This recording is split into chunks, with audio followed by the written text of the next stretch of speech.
Coming to you live at the GAMA Trade Show at the Peppermill Resort and Casino in Reno, Nevada, Twist Gaming! Now take it away, Matt. Good afternoon, everyone, and welcome. This is Twist Gaming, and we are live here at GAMA 2019 with all the board game coverage this week. And we've got Ultra Pro in right now, and we're gonna jump into some Ascension fun. Yes. I'm super excited about it because the last time we had you on for an interview, you were telling us, you're giving us the heads up about the mobile app. Yes. And we've been playing that a little too much. Ah. So I'm excited to see the new offerings of Ascension here. Yes, we have so many exciting things to talk about. So not only is Ascension continuing to expand and new expansions coming out on the app and the new physical ones, we also just announced Shards of Infinity is coming to an app as well. The beta is available. People at the show can sign up right now. Other people, if you were on our stoneblade.com email list, get the opportunity to sign up. So you can just go to stoneblade.com and sign up there.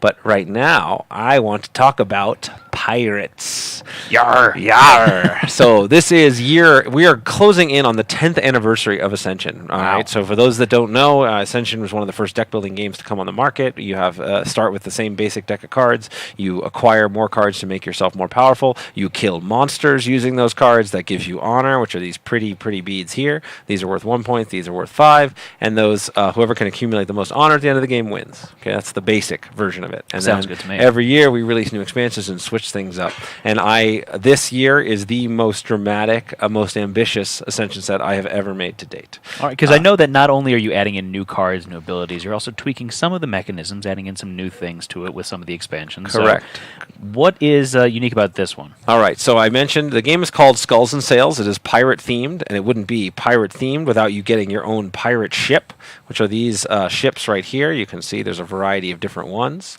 You get the ship. It has a crew rating on it. You can use crew to acquire and defeat cards in the center row. In addition, you can show another one. They have different art images and cool ships that represent each of the different factions. And so what you're going to do. So one of the keys when I'm designing Ascension, now this is my 15th Ascension, standalone Ascension expansion that I've designed, is you want to make sure you enforce the heart of the game, which is the tension around the center row, right? The cards that are here, I'm trying to get them, you're trying to get them, we're vying over them, with something that forces you to think about it in a new way. And the way we did that was with this unique board, right? Normally, the Ascension center row is at the center of the board. Right. Now you'll notice it's actually on the edges of the board. And the reason we did that is because now these ships can move around in the center. And the ships will move around and they can actually interact with the cards and acquire them using crew. So the location of the cards and the location of your ships matters. But, of course, it's a pirate-themed game, so we brought back the popular treasure mechanic, which we had in a previous Ascension set, where you now get gold. Gold! Slightly see-through Slightly see-through gold. I love it. This is my favorite part of this interview. And you accumulate gold by buying cards in the center row that have gold underneath them, and then you can raid enemy ships and take the gold from them. In true pirate fashion. True pirate fashion. So not only do your ship locations matter for purposes of where they are relative to the cards you want to buy, but they also matter where they are relative to other ships. Do you want to raid them? Or are you afraid of them raiding you? In addition, some of the cards have what's called an anchor power, which is anchor power gives you a bonus if your ship is in that space when you defeat it or acquire it. So in this case, it just gives you 1 honor if you kill it normally, but if your ship is there, you also get to banish a card, which means you get the card out of your deck, which is really powerful for those that know deck building games, obviously, very valuable.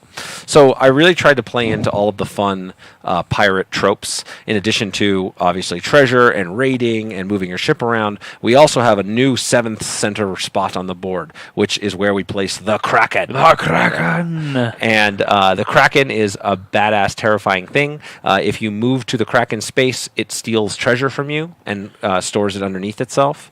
In addition, there are some fate cards that show up, like this guy, the Spawn of Thukal, that will forcibly, when it shows up in the center row, immediately move all the ships towards the Kraken. And so they pull you in. So a lot of the monsters in this set we tried to make feel a lot more scary by giving them fate powers that disrupt things, that move the ships around, that knock them, that steal stuff from them. So it creates a more sort of hostile pirates kind of vibe. And the other cool thing about the Kraken is that it's a threat that like looms over the board throughout the entirety of the game. It starts in play, but if you defeat the Kraken, then it serves you, and you become the Kraken, and then you get to raid other people. And when one of those fates that comes up that says "Move all players towards the Kraken," it brings people to you. Ooh. So it's really, really fun. It changes the dynamic of the game.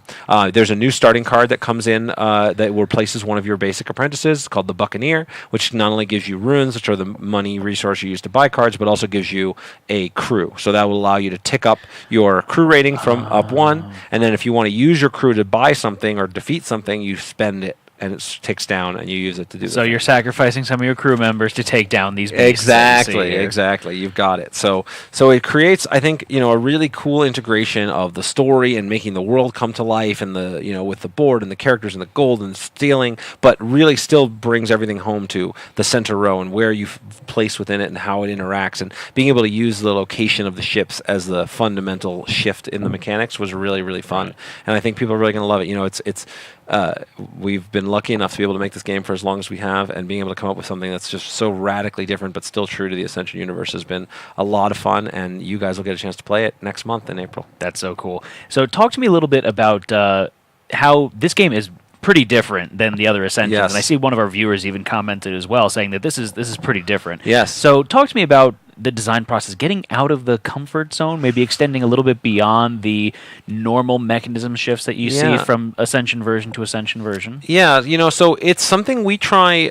My philosophy on this, as I mentioned earlier, one thing that's important is you always keep the heart of the game in mind, right? What's the most important thing? And the fundamental tension of Ascension is that a fact that there's the rotating 6-card center row. You have the tension of, I want to get the card that maybe you want to get, or I want to stop you from getting a card, and that building your strategies and that intersection. So every set revolves around adding a new tension to that, or tweaking the way that you would feel about that tension. So when we have the previous sets, Delirium and Deliverance use the insight mechanic. They use the dream, which was a separate resource that you could store to use for different powers. That like now, when certain cards show up in the center row, now I have this other resource that I care about, and I treat things different ways. When I could roll the Delirium die, depending upon which cards were in the center row, mattered a lot, whether that was worth rolling or not. Right. Or different cards became more powerful when I had more insight. This one, again, same sort of thing. So when when it comes to sort of a set that's as ambitious as this one, I try to rotate between things that are crazy, new, and different, and things that are a little bit more, stable and kind of bring people back to home. Okay. So when I do a set like Gift of the Elements, right, where we introduced the Infest mechanic, where you could throw monsters into enemy decks, and you could empower cards by playing them and banishing them and upgrading them. That was a pretty straightforward set. It was like, it looks like Ascension, it plays like Ascension, it's got some cool new mechanics, but it was like a home base kind of thing. Right. And then, going into the Dreamscape and doing that is a little bit crazier, but we've touched on that before, so it's like a little wild, but it's not too far left. And then now we're getting in totally crazy mode. Nice. And this was all sort of pre-planned because we have this set and then another set that will come out later this year, and then next year we're going to 10th anniversary year, and so that one we kind of try to bring things back home and get back to the core. And so I just want to keep people excited and keep things changing, so you never really know what to expect, and you get that core experience that you love, but that it's always going to be something new and something you can play with. And maybe if you don't like the crazy stuff, go back home for the safe stuff next time. Or if you do want crazy stuff, come play this one. So it's been fun to work on, and it keeps ourselves amused too. Yeah. So this version of Ascension synergize with the other versions as well? Can we play them together? Which ones work best for that? 100%. Everything is designed, as always, with Ascension to work together. So this is standalone for $39.99, or you can combine it, mix and match with anything else. I believe the set will work well with everything else that's out there. Obviously, I think when you're playing the crazier sets, I tend to try to pair them with the less crazy sets, so you don't have all the crazy things happening at once. But as I've learned from playing the app for far too long, just putting everything together still works and it's still fun. But that is, that's one of the reasons why we put the Buccaneer into the set, because it changes the starting deck to make sure that you're going to get enough crew throughout the game, even if you dilute the deck by playing a lot of other things. Right? So like the Dreamscape mechanic, for example, we figured this out in the last set too. We put the Dreamseeker into the starting deck in the very last set, because we found that problem as well. If you just played the dream sets and mixed them with everything else, those cards and the ways to get insight just got a little too diluted for my Right, taste. So right. the game mechanic got worse. So these kinds of starting card changes help to smooth things out and make sure that they blend. So really you took well. that into account this time to make sure that, because people are going to want to add the Ascensions Of course, together. of course. And then with the app, it's it's funny, when I first started working on the game, I didn't think people would combine more than 2 sets together. So it was always designed so every 2 sets isn't in particular every 2 sets that come out adjacent to each other are designed to work together and be Okay. shuffled together. So that's why we do our collector's editions as yearly sets with the 2 sets that go together and the promo cards for that year. So that's why every year that's like, hey, this is a box experience that's bigger that we planned and wanted you to work together. And we thought that was all that people would ever do. But now with the app, it's like, oh, click, click, click, click, Everything. click, Yep. everything's playing. So we just had to change our design philosophy to account for that. I gotcha. Yeah. Well, very cool. What else did you bring to show us off today? We only have a few minutes left. Only but a if we few could, minutes. If we could touch on Great. Well, this everything. game only takes a few minutes to show off. Oh, well, so perfect this year I get to play with my favorite themes from childhood. Is basically it. I get pirates and I get the circus. So this is Ringmaster. Okay. Ringmaster is a brand new game that is also coming out in April.